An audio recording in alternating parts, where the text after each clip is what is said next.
जब कोई इंसान इस दुनिया में गलत कदम उठाने के लिए तैयारी करता है तो उससे पहले एक साजिश रचता है, एक षड्यंत्र बनाता है और अपने षड्यंत्र के हिसाब से इस बात की भरपूर कोशिश करता है कि वो अपने काम को अंजाम भी दे और पकड़ा भी ना जाए, फंसे भी ना। लेकिन दोस्तों, कहते हैं ना कि जो इंसान जैसा कर्म करता है उसको वैसा ही फल भी मिलता है। आज की जो सच्ची घटना मैं सुनाने वाला हूँ, इस घटना में भी कुछ ऐसा ही होता है, जिसके कारण एक व्यक्ति की मौत हो जाती है और फिर उस व्यक्ति के मौत के बाद शायद कई लोगों की ज़िंदगियां भी हमेशा हमेशा के लिए बर्बाद हो जाती है, तबाह हो जाती है।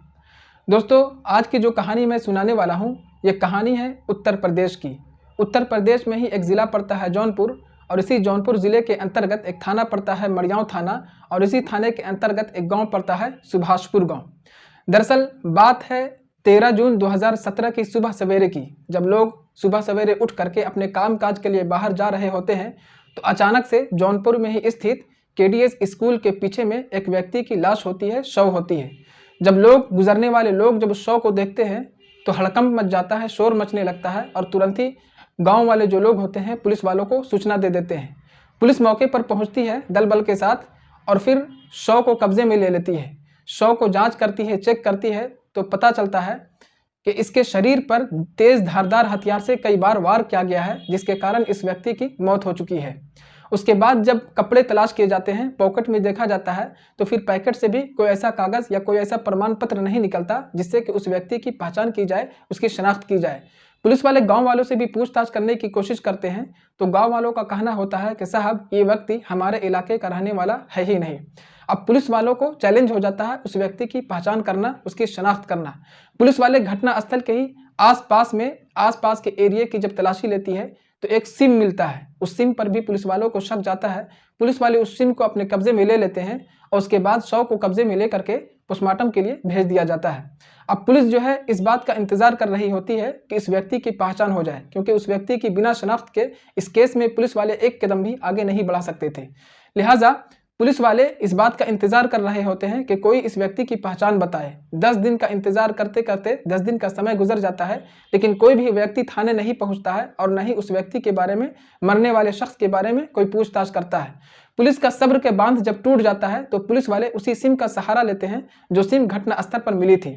उस सिम के संबंधित कंपनी में पुलिस जाती है, उसका सीडीआर निकालती है, उसका नंबर और उसका पूरा डिटेल्स जब निकालती है तो पता चलता है कि वो सिम किसी पंकज के नाम से रजिस्टर्ड है। पंकज, जिसकी उम्र होती है तकरीबन 26-27 साल, पंकज महाराष्ट्र के देसाई थाना के तुलसी गांव के रहने वाला होता है।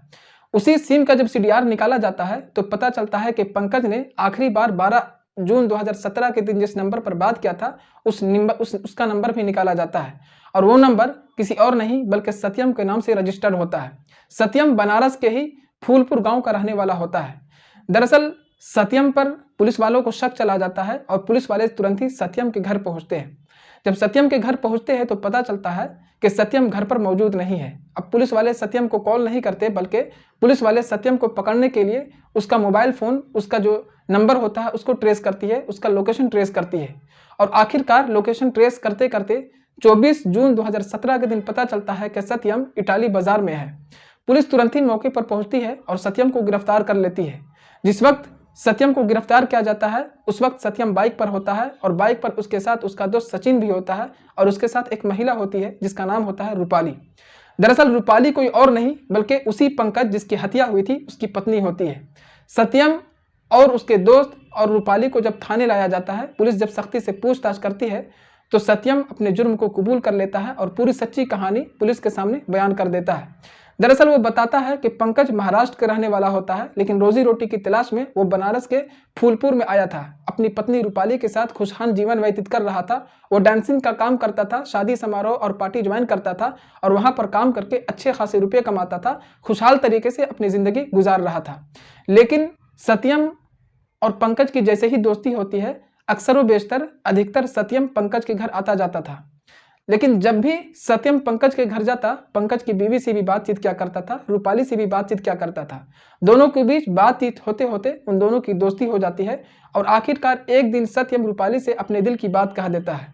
जैसे ही सत्यम रूपाली से अपने दिल की बात कहता है, रूपाली भी उसको एक्सेप्ट कर लेती है और उसी दिन से उन दोनों के बीच में लव अफेयर शुरू हो जाता है। और ये लव अफेयर ज़्यादा दिन नहीं चलता, बल्कि इन दोनों के बीच में संबंध बनना शुरू हो जाते हैं। रूपाली अधिकतर सत्यम को अपने ही घर में बुलाती थी और फिर उन दोनों के बीच में संबंध बना करता था। इस बात की खबर आस पड़ोस वाले लोगों को पता चल जाती है, लेकिन उसके पति, रूपाली के पति पंकज को इस बात की खबर नहीं होती। लेकिन आखिरकार जब लोगों में चर्चा होने लगती है तो आखिरकार पंकज के कानों तक भी ये बात पहुंच जाती है और फिर पंकज को बहुत ही बुरा लगता है कि उसकी बीवी, उसकी पत्नी उसी के घर में रह करके उसको धोखा दे रही है। लेकिन पंकज डायरेक्ट अपनी पत्नी रूपाली से नहीं पूछता है, बल्कि वो इस बात की कोशिश करता है कि उसको रंगे हाथ पकड़ ले और इसके लिए वो एक षड्यंत्र बनाता है। षड्यंत्र ये बनाता है कि एक दिन वो अपने काम के बहाने से बाहर घर से जाता है, लेकिन वो काम पर नहीं जाता बल्कि अचानक से घर में आ जाता है दोपहर के समय। लेकिन जैसे ही घर में आता है तो देखता है कि रूपाली और सत्यम एक दूसरे के साथ रंगरलियां मना रहे हैं। सत्यम जैसे ही पंकज को देखता है पिछले गेट से बाहर जाता है, लेकिन रूपाली पकड़ी जाती है और रूपाली की पिटाई बुरी तरीके से पंकज कर देता है। रूपाली भी अपनी गलती को एक्सेप्ट कर लेती है और अपने पति पंकज से माफ़ी मांगती है और कहती है कि गलती हो गई, आइंदा से ऐसी गलती नहीं करूंगी। पंकज अपनी पत्नी को माफ़ कर देता है, ये सोच करके कि इंसान ही है, इंसान से गलती हो जाती है। लेकिन रूपाली अब भी बाज आने का नाम नहीं ले रही थी। कुछ ही दिन गुजरता है, जैसे ही पंकज को भरोसा होने लगता है अपनी पत्नी पर, रूपाली फिर से अपना खेल शुरू कर देती है। रूपाली फिर से सत्यम को बुलाती है, लेकिन इस बार अब अपने घर पर नहीं बल्कि घर से बाहर अपने पति पंकज के पीठ पीछे छुप करके अपने आशिक सत्यम से मिला करती थी, मुलाकात किया करती थी। एक दिन रूपाली सत्यम से कहती है कि पंकज यानी कि पति से पीठ पीछे छुप करके मिलते मिलते हम थक चुके हैं, ऐसा क्यों नहीं करते कि तुम हमसे शादी कर लो, हम दोनों यहाँ से फरार हो जाएंगे और एक साथ खुशहाल जिंदगी बसर करेंगे। सत्यम कहता है कि देखो, अगर हम भाग करके शादी करेंगे तो तुम्हारा पति पंकज हमें जीने नहीं देगा, सुकून से रहने नहीं देगा, इसलिए एक काम करते हैं कि तुम्हारे पति को ही इस दुनिया से हटा देते हैं। जैसे ही रूपाली इस तरह की बात सत्यम से सुनती है, तुरंत ही वो डर जाती है, वो घबरा जाती है और कहती है कि हम दोनों पकड़े जाएंगे। लेकिन सत्यम कहता है कि नहीं, एक षड्यंत्र है, उसी षड्यंत्र के हिसाब से हम उसको दुनिया से हटाएंगे और पकड़े भी नहीं जाएंगे।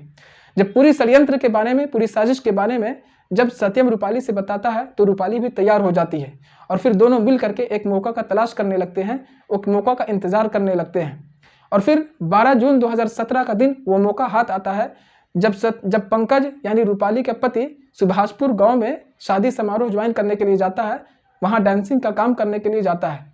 जैसे ही वो घर से निकलता है, रूपाली अपने आशिक सत्यम को पूरी बात बता देती है कि यहाँ पर मेरा पति पंकज सुभाषपुर गांव में पहुंचा है।